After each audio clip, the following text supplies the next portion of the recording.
Sur Europe 1, 10h, 11h30 avec Thomas Hill et vos invités ce matin. Oui, je suis très heureux de recevoir ce matin les deux réalisateurs de la nouvelle saison, la 3e de la série Validé, Franck Gastambide et David Diane. Bonjour à tous les deux. Bonjour, merci de nous recevoir. Et merci d'être là. Je crois qu'on est les premiers en plus. En France, en tout cas, on est les premiers. Exactement. Alors, on est très fiers d'être là. Pour parler de cette série, alors je suis un peu impressionné parce que vous jouez aussi tous les deux dans cette série. Et alors, autant Franck joue un producteur de musique sympa, autant David, on est sur un profil un peu plus clivant. Un petit peu plus dur.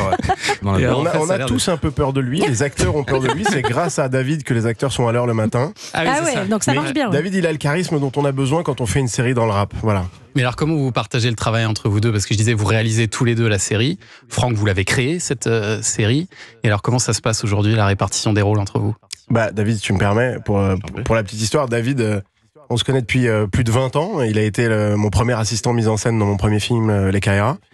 Et puis, on traîne dans ce milieu du rap depuis de longues années. Et puis, quand j'ai eu l'idée de créer cette série qui serait la première série qui se passe dans le milieu du rap en France, je lui ai demandé de venir m'épauler. Donc, en fait, dès la première saison, il était aux manettes de plusieurs épisodes. Ouais. La saison 2 encore plus. Et cette saison 3, il en est l'intégral réalisateur. Et je suis très fier de cette passation. Et alors, faut expliquer que c'est l'une des séries validées les plus à succès de Canal+, 35 millions de visionnages pour la première saison. La saison 2, elle a fait le plus gros démarrage de l'histoire de Canal avec plus d'1 million de visionnages en 24 heures.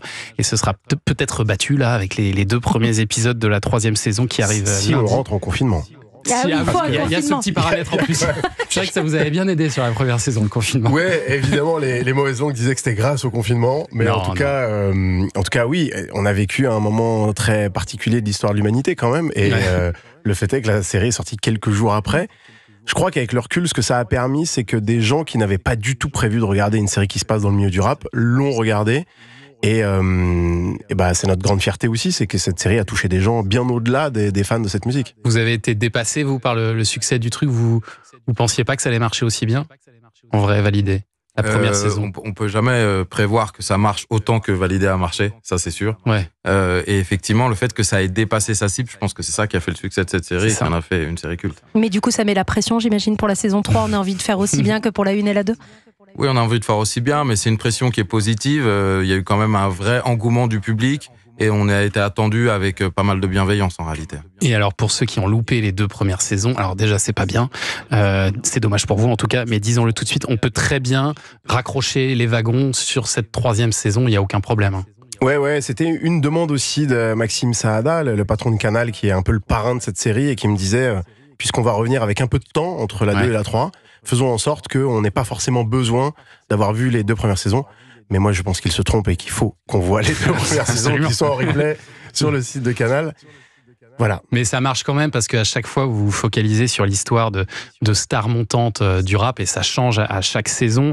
Donc, l'héroïne de la saison 2 était jouée par la rappeuse Letty et dans la première saison, vous racontiez l'ascension fulgurante d'Apache, jouée là aussi par un vrai rappeur Attic. Et ça fait Charles mon Tipeee, je suis dans mon hall et je rêve d'être sur une plage AMTP. Suffit d'une sirène et ta vie change en 1 heure. Je me revois sur le banc de la prison pour mineurs, me noter au milieu du Texan parce que j'ai du pilon dans le caleçon. Le bandit a tué le garçon, je peux te monter en l'air pour un klaxon. Et c'est ce qui est génial dans cette série, c'est que alors ça a fait décoller la carrière d'Attic après, mais c'était déjà un rappeur. Ça l'a fait juste connaître à un public plus large en fait. Franck Gastambide. J'ai le sentiment que ça l'a fait connaître tout court parce que il m'en voudra pas de dévoiler le fait que quand il vient au casting et qu'avec David on l'accueille, il est réceptionniste dans un hôtel. Ouais. Il vit pas du tout de son art à ce moment-là. Il a déjà sorti un peu des petites choses, mais voilà, c'est pas encore un. Nous qui travaillons dans le milieu du rap depuis 20 ans, on n'avait aucune idée de qui était Attic à ce moment-là. Je crois que c'était un peu le cas pour tout le monde. Donc il y a eu un garçon qui est quasi inconnu, un garçon qui se retrouve avec 1 million de followers sur Instagram. Ouais, c'est ça. Et que tout le monde adore en quelques semaines, j'allais dire presque quelques jours, parce qu'au moment du confinement, les gens regardaient à toute heure cette série et le découvraient. Donc il y a eu un espèce de choc pour lui. Mais ça a été la force de cette série, c'est que dès le départ, vous êtes quand même allé chercher des gens crédibles dans le milieu de la musique urbaine. Parce que les comédiens, si vous aviez pris des comédiens qui auraient essayé de jouer aux rappeurs, ça aurait pu vite être un peu ridicule, non ? Vous l'êtes dit ça dès le début ? Ouais, on a très vite compris que pour incarner un rappeur, il fallait un rappeur. Déjà, le rap, c'est un art, c'est une technique qu'il faut maîtriser. Et puis en termes de crédibilité, face au public auquel on s'adresse, on ne pouvait pas se permettre de prendre un comédien. C'est ça, tu peux prendre tu peux prendre Pierre Ninet, par exemple, pour le transformer en rappeur, ça va être compliqué, quoi. Mais en fait, c'est vrai qu'à l'époque, c'est des longues discussions qu'on a eues avec David sur est-ce qu'il faut prendre un acteur à qui on va apprendre à rapper ou est-ce qu'il faut prendre un rappeur à qui on va apprendre de faire l'acteur. Et en fait, on s'est rendu compte que le rap, effectivement, c'est un art, c'est des techniques, c'est presque un don, en fait. Et donc, il fallait prendre l'autre chemin, c'est-à-dire un mec qui est incontestablement un bon rappeur, qui va avoir un charisme qui va lui permettre d'être le héros d'une création originale Canal+. Et puis derrière, nous, on va en faire un acteur. Et la vérité, c'est que la particularité de Validé, c'est qu'on prend des gens qui, pour la plupart du temps, n'ont jamais été devant une caméra de leur vie.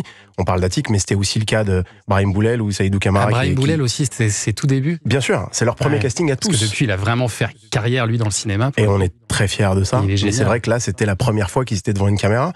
Et donc, c'est des paris. Mais pour Attic, effectivement, on pouvait pas se tromper. Et moi, j'ai un souvenir très clair de quand il est rentré au casting et où David me dit il se passe quelque chose quand il est dans la pièce, le mec, quand même. Ouais. Et il est arrivé avec ce physique qu'on connaît, ce visage, les grands cheveux. Et la vérité aussi, je sais qu'il m'en voudra pas de le dire, c'est que au départ, en comédie, c'était pas ça du tout. On a eu des gros moments de doute et d'inquiétude. Il y a vraiment eu des moments où on s'est dit on va pas y arriver. Ouais.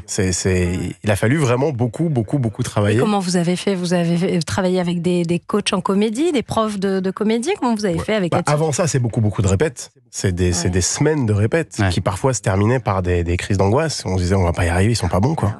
Et pourquoi avoir décidé de tuer son personnage à la fin de la saison 1 ? Pardon de spoiler ceux qui n'ont pas vu la saison 1, mais donc Attic, le rappeur, meurt après une ascension fulgurante, il meurt à la fin de la saison 1. Pourquoi avoir décidé ça ? Alors là, vous avez face à vous les deux réalisateurs et ces deux personnes n'étaient pas d'accord sur ce sujet. Ah, c'est intéressant ça. Ah oui, vous n'étiez pas d'accord. Vous vouliez qu'il continue, David. Vous êtes dans notre camp, David Diane, c'est ça. Dans votre camp, je sais pas, mais effectivement, ça, pour moi, ça posait question parce qu'effectivement, l'intérêt d'une série, c'était aussi de développer des personnages sur la longueur. Ah oui. oui. Et d'un autre côté, je me rendais bien compte de la force de cette fin en le tuant. Donc effectivement, moi, j'étais partagé sur le sujet. Mais Franck, lui, était assez clair dans sa tête. Il voulait choquer, Franck, c'est ça ? Vous vouliez choquer ? Mais en fait, moi, j'aime provoquer des émotions. Quand je fais des comédies, j'ai envie qu'on rie fort et parfois qu'on crie de rire. Et quand on est dans le drama, j'ai envie qu'on prenne un choc. C'est quand même formidable qu'avec une caméra et une équipe, on arrive à provoquer ce genre d'émotions. Et oui, je me suis dit, faire aimer ce personnage au public pendant 5 heures, lui faire vivre des émotions incroyables, le mettre face à des problèmes terribles, et puis à la fin il règle tous ses problèmes et tout va bien et il se fait éclater la tête, il meurt. Ça provoque quelque chose qui fait que 5 ans après on est en train de parler de cette fin. Oui, et nous on pensait qu'il allait revenir en plus, mais non. Alors pourtant j'avais laissé aucun doute, c'est-à-dire qu'il a la tête qui éclate. Ah oui, mais bon, vous on se dit quand même qu'il va y avoir un retournement. Nous, devant la télé, on se dit qu'à tout moment, vous pouvez nous attraper, quoi. Et alors là, dans cette 3e saison, ça se focalise cette fois-ci sur un duo. Parce que alors, donc, vous avez fait le rappeur tout seul, la rappeuse, maintenant le duo. C'est Cobra, mené par 2 potes, Zach et Salif, qui essayent de percer ensemble. Sauf qu'ils n'ont pas vraiment les mêmes méthodes de travail, on peut dire ça, David Diane. Ils s'entendent moyennement, quoi. Effectivement, et je pense que l'intérêt aussi de partir sur un duo, c'est ce dont on s'était parlé dès le début avec Franck, c'était qu'on avait raconté 2 fois l'ascension d'artistes, en saison 1 et en saison 2. Et là, l'idée, c'était plutôt de raconter la séparation et comment ça se passe quand on est un duo, quand on a un groupe et qu'on n'a pas les mêmes aspirations. Et sur ça nous a permis aussi de nous renouveler et d'avoir vraiment des choses différentes dans le scénario, ce qui était très cool. Parce que les égos sont un peu surchauffés, donc ça va clasher entre eux. Il va y avoir aussi des trahisons, des règlements de compte, ce qui est monnaie courante dans le milieu, j'imagine. Ou alors peut-être que vous chargez un peu la barque, Franck Gastambide, pour les besoins du scénar. Quand on me dit que je charge la barque et que quelques années après, il y a un bouquin qui s'appelle L'Empire qui sort et qui nous explique que finalement, ce que je raconte dans Validé était bien moins pire que la réalité. C'est en dessous de la vérité. Je me suis habitué très bien à ces critiques de Gastambide, c'est un peu cliché, c'est stéréotype, puisque c'est des paroles de gens qui sont complètement pas très concernés par le sujet. Et si vous voulez, on va en parler de ce bouquin qui s'appelle L'Empire. On va en parler. Mais effectivement, on se rend compte que quand on enquête dans ce milieu, la réalité est bien pire que dans Validé. Est-ce que vous nous faites découvrir dans les coulisses aussi, parce que c'est tout ce qu'on aime, c'est d'aller un peu dans les coulisses de ce monde de la musique. C'est effectivement pas très reluisant. Validé saison 3, ça commence lundi soir sur Canal+ et l'application Canal+, 8 épisodes de 30 minutes. C'est un régal. On continue à en parler dans un instant sur Europe 1. Tout de suite. Et puis parmi les nombreux